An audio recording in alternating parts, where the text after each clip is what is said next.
All right, thanks for stopping by. Today I'm going to go over the Dyna that I purchased about a month ago. Brought it home on a trailer. Remember that one? I'll show you a picture of it right here if you don't remember. But I wanted to go over some of the things that I've done so far to get it up to par. And today I'm probably going to tear into the cam chest, replace the inner cam bearings, a couple items like that, adjustable push rods, maybe even a cam. So that's where we are. Let me give you a tour. Hang in there.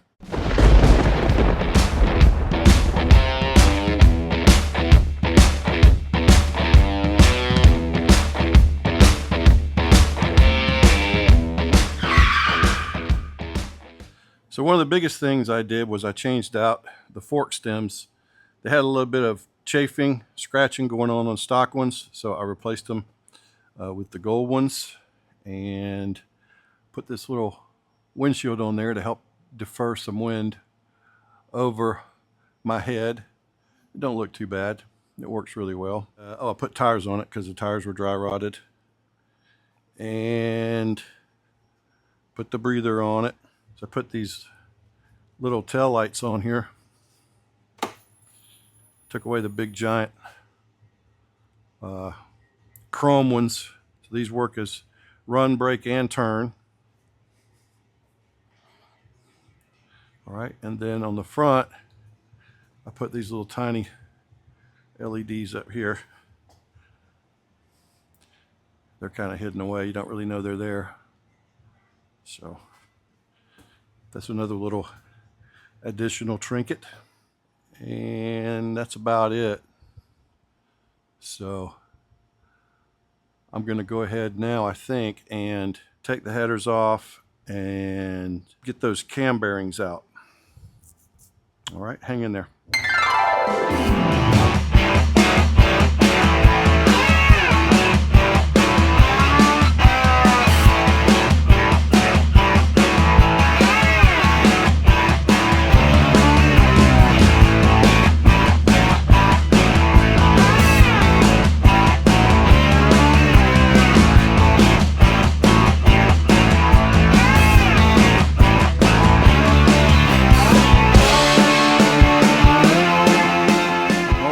Let's get started by taking the cam cover off.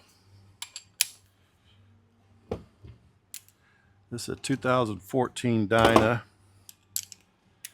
with a 103. I don't think it's the high output one, because I think they only put those in the touring models, I believe. It's what I've gathered.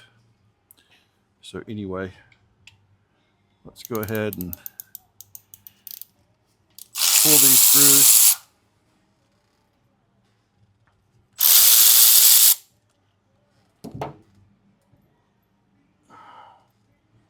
We'll get out the persuader here and give it a little encouragement. There it went. Don't be afraid, if you're doing this yourself, to hit it a little bit.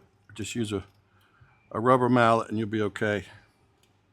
It's not going to hurt nothing. Correct grammar would be, it's not going to hurt anything. Did you get that memo? All right, we'll sit that right back here behind us. Now, the big deal here is going to be finding our timing marks. I see one right there. So I always like to mark them with some type of a marker so I can see what I'm doing easy. Okay, let me go take the spark plugs out. All right, let's turn the engine over very gently here to line up our timing marks. Now, so to begin with, we want them to, I call it touch.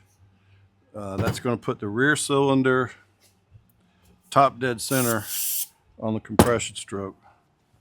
That's where you start. That's where I start. Some people don't. I do. This is the way I do it. Okay, I've had this conversation before. You do you, I'm gonna do me. We'll both wind up at the same place. Okay, so let me mark these timing marks here.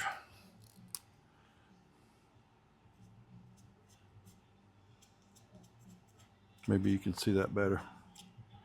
All right, now what that tells me is I can pull these keepers here just like you've seen many, many times. Pull these keepers.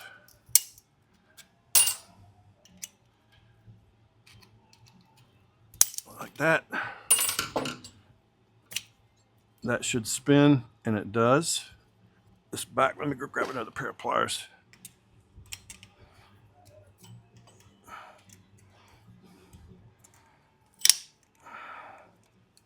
All right, and then this back one spins as well. So now it's cut time. All right, that's the rear. Now, all I'm gonna do is turn the engine over so that this gear is 180 degrees out. That'll put the front cylinder top dead center on compression. Just like that. All right, so this timing mark now lines up with this timing mark, but this timing mark is 180 degrees out. That should make these push rods, there's one spin and one spin. So those can get cut out. All right, there we have it. Push rods are out of the way. Old push rods are out of the way. So I'm gonna go ahead, make sure the old O-rings are out of the way. They need to be replaced right there. All right, now let me grab my lifter keepers.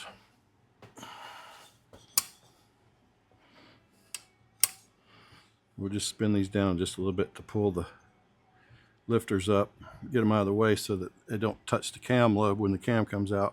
All right, let's get this tensioner off.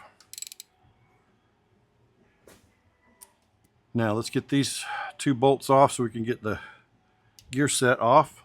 Now if we're really careful, we can pull our gear set off in one piece and place it gently right here so we don't have to change or fool around with timing timing the gear set. All right, so grab it, sort of grab it in the middle there like this. You can set it right down. Still in time. All right, there's a couple of washers here. That one's going to go back behind it. Now I can pull off. I'm going to keep the stock oil pump. I'm not going to change all that stuff. My opinion, 07 and up, sort of a waste of time on the oil pump and plate. But if you guys want to spend the money, do it. Go ahead. I'm not going to. And I bet this thing will be running just as long as a brand new cam plate. Now, I'm not referring to 1999 to 2006. I ain't talking about that. So don't get the two confused. This is 2007 and up with the hydraulic plate, the better oil pump, and the hydraulic tensioners front and rear. This is the good stuff. Don't get confused with 1999 to 2006 and then start commenting saying, oh, you didn't change the cam plate. I thought that's what you're supposed to do. Just pay attention to what you're saying, folks. Pay attention before you chime in. Know what you're talking about before you chime in. That's all I'm saying. The main reason I want to get in here is to get those new inner bearings changed. That's the problem. All right, now I should be able to gently persuade. There it goes. Nothing heavy duty. And this should pop right out. Just like that. All right. I don't want to get a bunch of oil everywhere, so I'm going to grab this like this and set it right over here. Okay. Now, that leads me to the inner bearings. I'm going to go ahead and get my bearing puller and get those pulled out. Be right back. All right, you guys have seen me do this many times. We're going to tap this in just like that. Then we're going to take this rod and go all the way in until it touches the crankshaft, and it just did. So then I'm going to pull this down What that rod does is it keeps the tool from collapsing on itself, causing a big mess, tearing the bearing apart. Just so you can hear the difference. That's touching the crankshaft. So that rod is all the way through the tool. Now I'm going to hold one part of the tool with a wrench and spin the big part. What that's doing is it's pulling the bearing out. You should hear it snap here in a second. There it went. It just snapped. So I know that bearing's coming out. And if you hear crunching, if you do this yourself, if you hear crunching, go find the biggest magnet you can find and put it on this tool. I hope for the best. Because if any of these rollers fall into the crankshaft or the crankcase, they're not coming out until you take it apart and take them out. So it's very important that if you do this at home, you choose the right tools for the job. This is not a discount tool job, because that discount tool is going to cause you problems. Buy the good stuff or take it to a professional. I said many times, this is not a how-to video. If you want to learn how to work on motorcycles, get a job at a shop or go to MMI. I'm not here to teach you. This is for entertainment purposes only. For those guys that like sitting around the house at night like me and clicking through YouTube and see something interesting.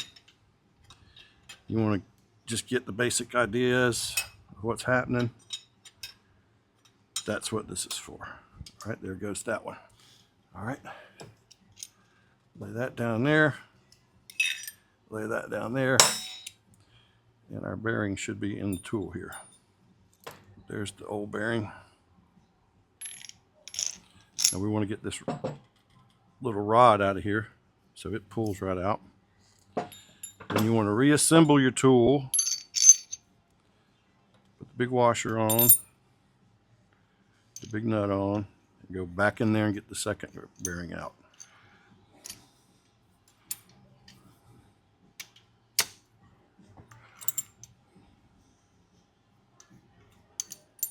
Let's put our rod in there. And again, I'm just going to tap on this with a socket so you can hear the difference.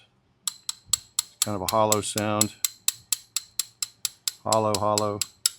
There you hear the difference. That's touching the crankshaft now, so we know that this rod is past where it needs to be. All right, let's get that a little bit tight now, just for shits and grins. There we go. All right, now spin that down. There, hear it snap. That's the bearing coming loose. That's all that is.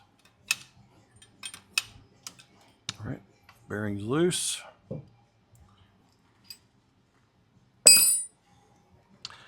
Disassemble our tool, and there's our bearing. All right, now we're done with this. Thank you, Mr. Bearing Tool. You sure did a good job this time too. Let's keep our good relationship going. So far you haven't let me down. So you be good. I'll go put you back in your sleeping place for now, okay? All right, buddy. Talk to you later. All right, I've showed this many, many times, but I'll show it many, many times more. This is the original bearing. See how there's a roller cage, roller cage, roller cage. This is the new bearing that goes in. See how it's all rollers? Compare the two. So this one is twice as good as this one. So we're going to tell our old buddy not so good to get lost. See you later, old buddy. We don't need you around here no more. Hey, bud, let's get you put in there and get you to work. Okay, man. Okay. All right, we are going to put some assembly lube on these new bearings to make them happy. And they always get installed, what, ladies and gentlemen? That's right, numbers out. Numbers out. See the numbers on there, hopefully. Numbers out, okay? Okay. Now, let's get our tool lined up. Always like to spin these down a little bit.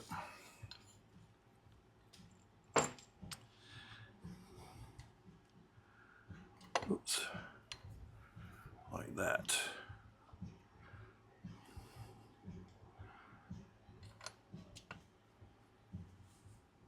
Notice my left hand isn't as fast as my right hand. Okay, let's look in here just out of curiosity. I always like to make sure. Now, we all know that these tools are going to center these bearings. We all know that. But doesn't it make you feel better just to know, because you can see it happening as opposed to hoping it's happening? I do. So I'm just going to spin these down where I can see the bearing touching the surface of where it's supposed to go. Right, just like that. Okay, let me grab a 3/4. Now, I've explained this many times, and I'll explain it many more. See how easy I'm turning that, even with a bum wrist? It's just that easy, okay? But it's going to stop on its own. When it stops, don't think that I got to keep going. If you don't think you're in the right spot, grab your flashlight and look in there. But this is going to stop at a certain spot because it can't go any further. There's a ledge back there that keeps these bearings from going too far. So the reason it's getting tougher is because there's more surface area scrubbing against each other. All right, there it is. That's it. So just stop. You might want to back that off just a little bit. Okay, now let's go in with this one. All right, that's that. Back it off. Okay, now it's free to be released. We can take these 4 thumb screws out now, and we can go put our bearing install tool away because we're done with it for today. All right, we're going to go ahead and pull the tensioner off for the rear because we're going to pull these cams. All right, we're going to gently flip this over, hoping not to move the oil pump, and we will remove that circlip. I'm trying to save some steps here. I don't want to have to realign all those oil pump gears, and if we're careful, we won't have to. All right, so that will let this cam set come out. All right, we're going to keep our chain.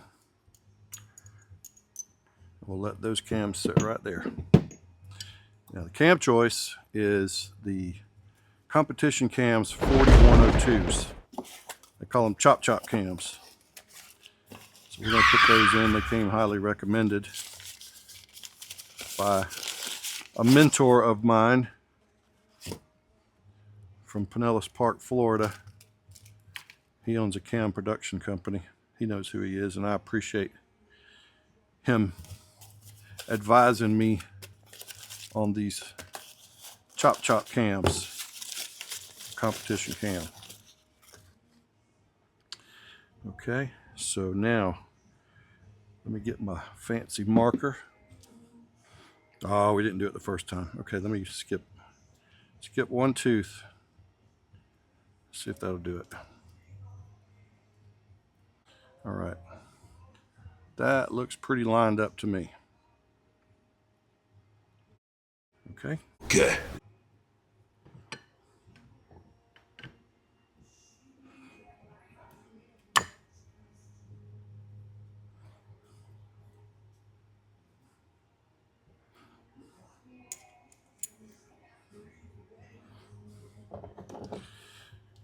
Now I'm going to turn these over here in just a second.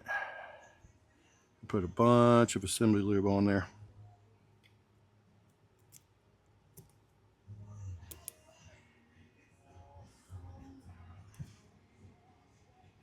There it went. See it snap in? That's what you want. Okay.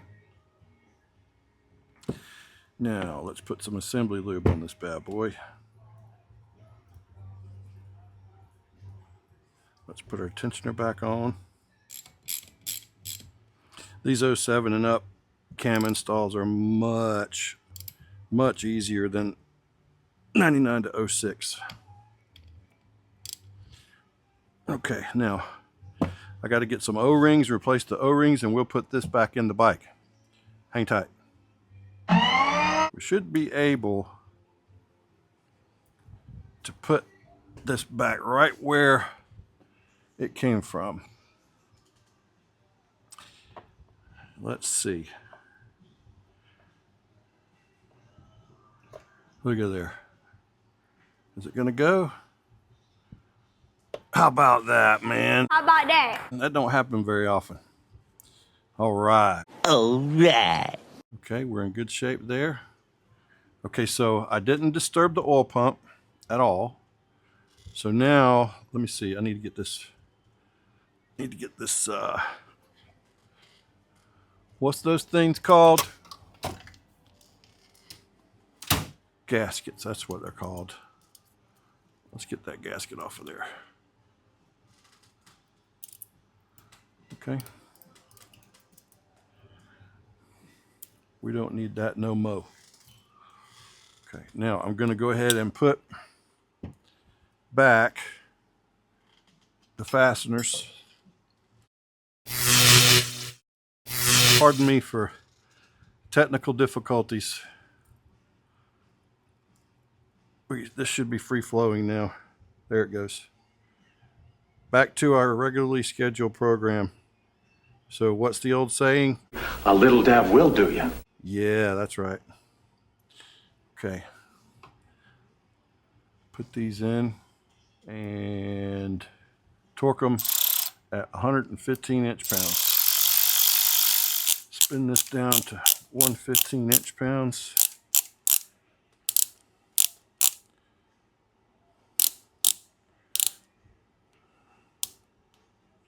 Right there. All right. 1, 2, 3. Okay. Now we can go back with our gear set, just like that. Again, I'm just going to run these down.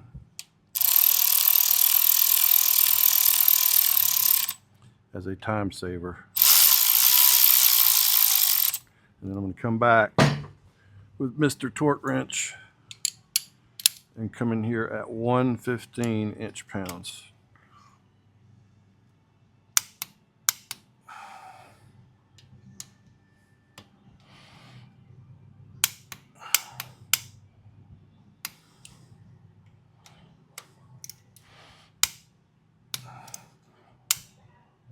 Okay, that's that. Now, it's time for adjustable push rods. Be right back. All right, let's put our new O-rings in place. All the locations they need to go. Remember our little trick for the upper one.